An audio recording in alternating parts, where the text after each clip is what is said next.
Well, how's it going, guys?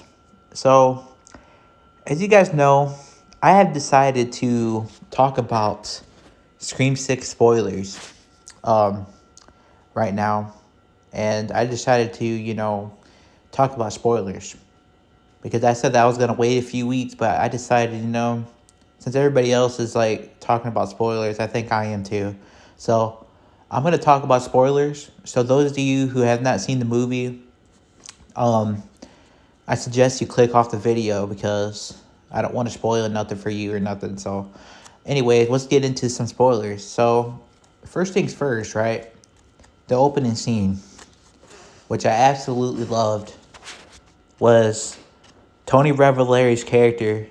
Oh, okay. So, let me just take it back, okay? So, Samara Weaving's on a date, right? And she gets a phone call from the killer. And she goes into an alleyway. And the killer is basically, talking to her on the phone or whatever. He pops out of nowhere, stabs her a couple times, and en masse, after killing her, I was like, what's going on here? He's just looking at her, and it was like all froze. Like I was like, wait, what? Because they usually do like the intro, like the scream. That's usually like the opening scene, And then I got confused, and then the Ghostface killer en masse, and it's Tony Revolari's character. And I'm like, what the? Like, this is so unique and so, like, something new and fresh. It was so, like, so intelligent. So, and then he unmasked, like I said, he unmasked. Then he goes back to his apartment or whatever, and he gets a phone call from the real killer. And the killer's like, talking to him on the phone. He opens the fridge and this and that, and then there's a whole bunch of like head. There's a head in there, a body in there in the fridge, and here comes Ghostface behind him.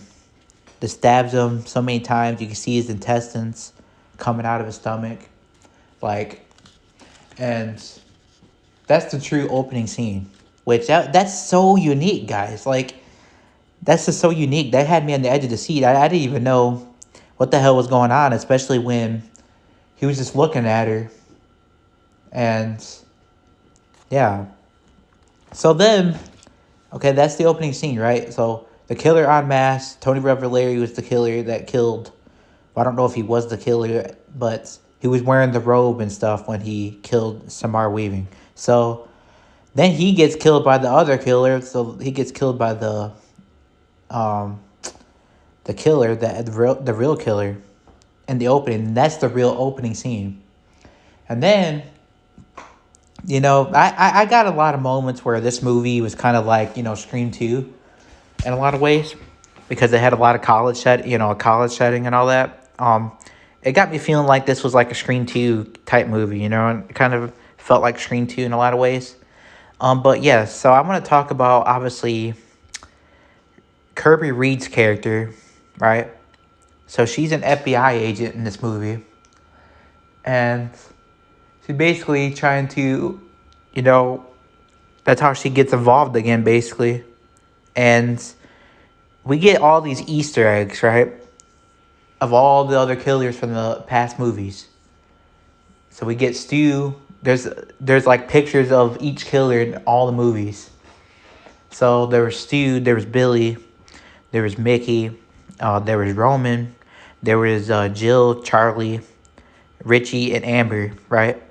So, and Kirby says that she has a Ghostface mask, and she says that that's the mask from Scream 3, so that was Roman's mask from Scream 3, so that was pretty sick too. Like, I always thought that would have been cool to have some kind of mention of Roman in this movie, and we got it. I got my wish. So that mask is from Scream 3, the mask that she was holding. That was Roman's mask from Scream 3, right? And so basically Kirby was, investigating, stuff, She was doing her job or whatever as a FBI agent, right, in this movie. And some parts of this movie got me thinking, okay, well, she's one of the killers, right? And That's what I initially thought. But so what happened was, so in the middle of the movie, obviously, Chad gets messed up pretty bad in this film. Okay.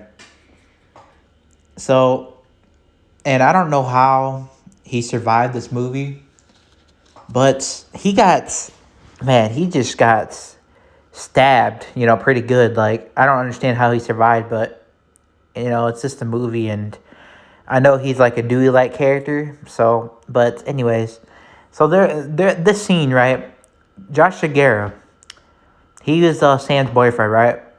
So, it turns out that he's not even, he sees Ghostface and, through the window, right? And he's looking at Quinn Bailey, right? He's looking at Quinn Bailey, and he's just lurking over, like stalking her, right? And then he tries to get a hold of like Sam and whatnot, and Sam doesn't answer her phone, and they just, hang up. But then the killer ends up going and killing somebody else instead of Quinn. And I forget who it was, but ended up killing somebody else instead of Quinn, right? And that was just an intense scene when Ghostface is all chasing him. He's all attacking everybody. And then that ladder and all that, like that was intense. Like, and I was like, man, just don't let go, please. Just don't let go, please. And I was nervous, man. Like that scene when they're trying to, because the killer was, they had to go out the window or whatever because the killer was trying to break through the door and whatnot. And he's just climbing. They're all climbing this ladder across, like, to get across to the other, apartment. And one of the characters, I forget her name, guys. Let me know in the comments what her name is again. But the character who dies and falls off the ladder and hits her face pretty good on that trash can, on that dumpster, on the edge of that. Like, that was pretty brutal. And what a great scene, though, all around. I really enjoyed that scene. And also, I want to talk about, like, the train scene, right? We got the Michael Myers Easter egg, which I always wanted. Oh, yeah, and then that convenience store scene. When I said that, yeah, the Ghostface shoots that guy in the face with the shotgun, obviously, we kind of knew that. It was in the trailer. But that was pretty intense as well. And also, at the end, right? So fast forward to the end. So so the therapist, obviously, Sam's therapist gets killed off, which I was saying that he was going to be the killer, right? But I was wrong. He gets killed off. He gets stabbed in the eye. Like, he gets stabbed, like, right in the eye.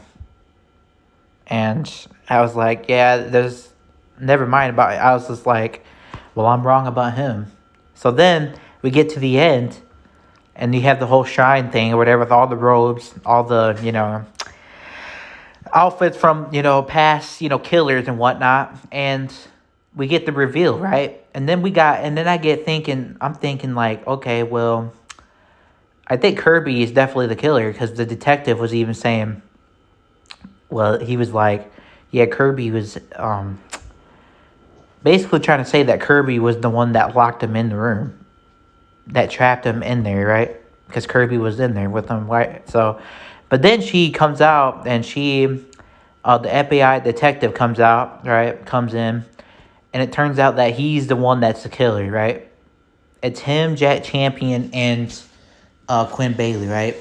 Like, and I was wrong about Josh Shigera. So that scene alone, man, it was so well done. We finally got 3 kills, but it got me on the edge of my seat. I definitely thought Kirby was one of the killers, 100%.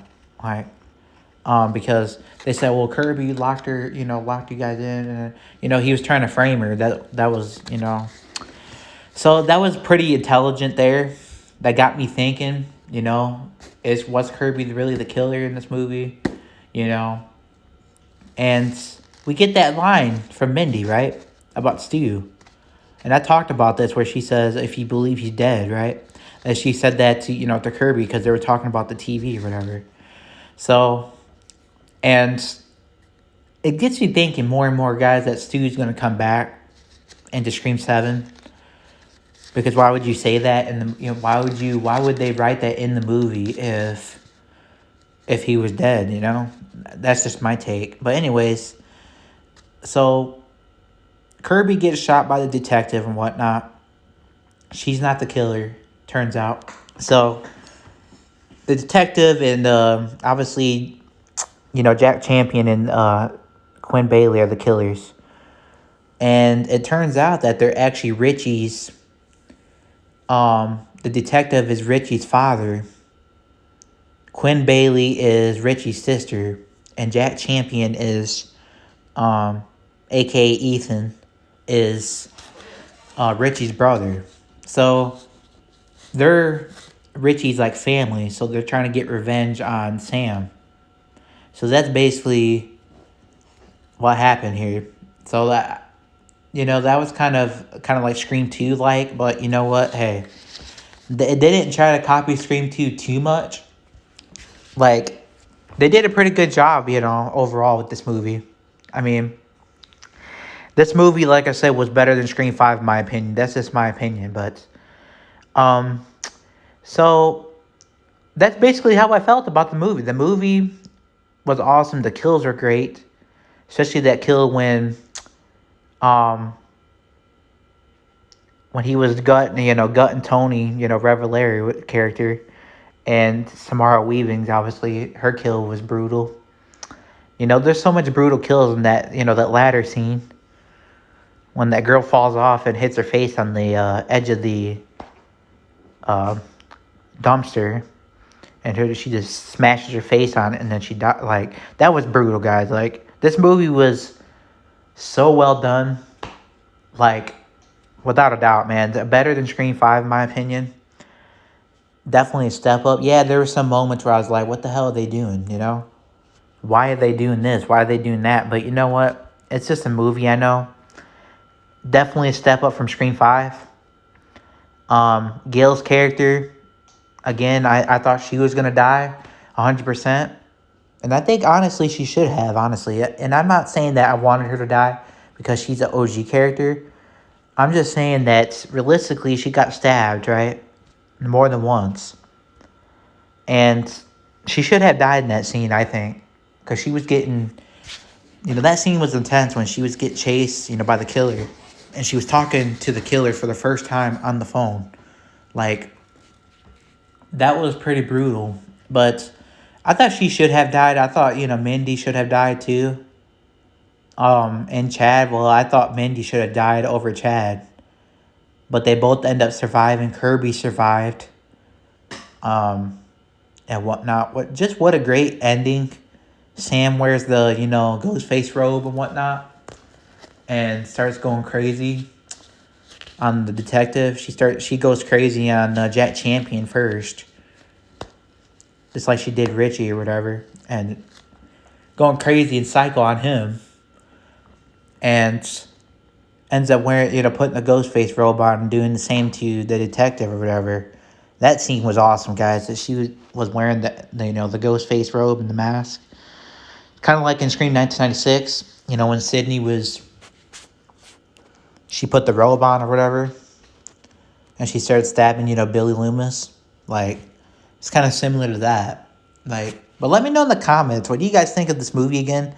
This is a spoiler review. Hope you guys enjoyed it. Let me know in the comments what you guys think about this movie and what you guys think about, is it better than Scream 5? Is it better, I think it's better than Scream 5 for sure. Is it better than the old ones? Absolutely not. But it's better than Scream 5. 100%. So, that's just my opinion. So, let me know in the comments what you guys think.